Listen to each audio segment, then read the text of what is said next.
से कम 5 लाख रोजगार हम बना के दिखाएंगे।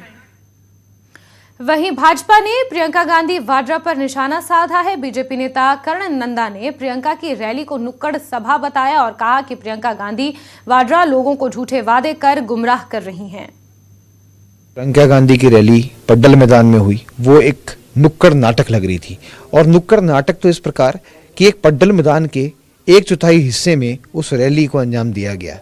आप देखिए, जब मोदी जी हिमाचल प्रदेश आते हैं तो भव्य रूप से वो एक मैदान इतनी भरपूर रूप में भरता है, और बारिश के मौसम में भी जब बारिश पड़ती है तब भी जो है लोग खड़े होकर मोदी जी को सुनने के लिए बरकरार रहते हैं। तो आप खुद देख सकते हैं कि उनका जो कुटुंब है वो कितना छोटा रह गया है। एक नुक्कड़ सभा को संबोधित करने प्रियंका गांधी आई थी। आपका हिमाचल प्रदेश में स्वागत है, पर प्रियंका गांधी जी, आप जिस प्रकार से हिमाचल प्रदेश की जनता को गुमराह करने की कोशिश कर रहे हैं, उससे जनता को कोई फर्क नहीं पड़ेगा। वहीं भाजपा प्रवक्ता मोहित सूद ने कांग्रेस पर हमला बोलते हुए कहा है कि जिन गारंटियों का जिक्र कांग्रेस पार्टी हिमाचल में कर रही है, वैसी ही गारंटियां छत्तीसगढ़ में भी कांग्रेस पार्टी ने दी थी, लेकिन अब तक गारंटियां लागू नहीं हो पाई हैं। उन्होंने भाजपा सरकार को जनहितैषी बताया और कहा कि भाजपा सरकार गरीबों की हितैषी सरकार है। जहां पूर्व की कांग्रेस सरकार ने पाई पाई को तरसाया, वहीं भाजपा ने मानदेय बढ़ाया है।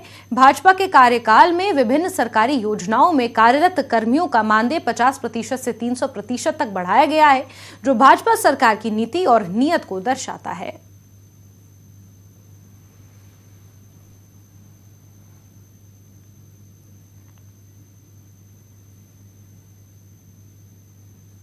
कांग्रेस जब सत्ता हथियानी होती है तो गारंटी जैसा शब्द यूज कर लोगों को फॉल्स गारंटीज दे रही है। चाहे आप ओपीएस की बात ले लीजिए, चाहे महिलाओं को 1500 रुपए की बात ले लीजिए, उन्होंने छत्तीसगढ़ और राजस्थान में भी ये सेम गारंटीज इलेक्शन से पहले दी, लेकिन आज तक किसको मिली इसके बारे में कांग्रेस के मित्र कोई आंसर नहीं देते। तो आज ये प्रश्न है कि लोगों को गुमराह करके वोट लेना है कि एक ऐसी सरकार को आपने चुनना है जो आपका ख्याल रखे। और बात एक बेहद दुखद खबर की करेंगे। माफ कीजिएगा, पत्रकारिता के क्षेत्र में सैकड़ों विद्यार्थियों का भविष्य संवारने वाले मेरे प्रोफेसर वेपा राव का ब्रेन स्ट्रोक से निधन हो गया है।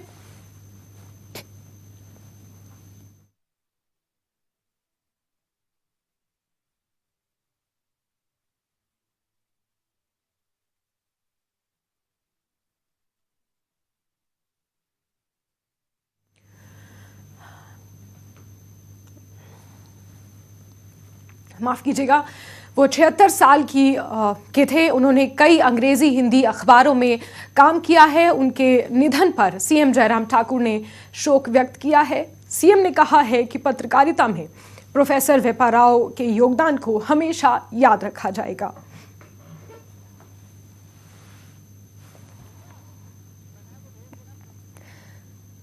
तो हिमाचल में पत्रकारिता में उनका एक बेहद अहम योगदान रहा है और मुख्यमंत्री जयराम ठाकुर ने ट्वीट कर प्रोफेसर वेपा राव के निधन पर दुख व्यक्त किया है।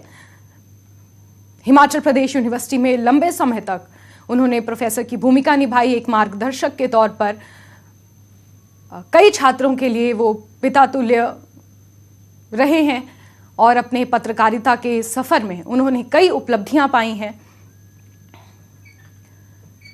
तो बेहद दुखद खबर इस वक्त आपको बता रहे हैं, जहां प्रोफेसर वेपा राव का 76 साल की उम्र में ब्रेन स्ट्रोक से निधन हो गया है।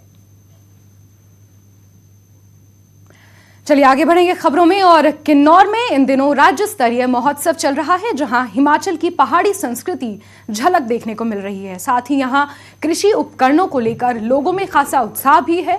इस महोत्सव में प्रदेश के कई कलाकार भी अपनी प्रस्तुतियां दे रहे हैं।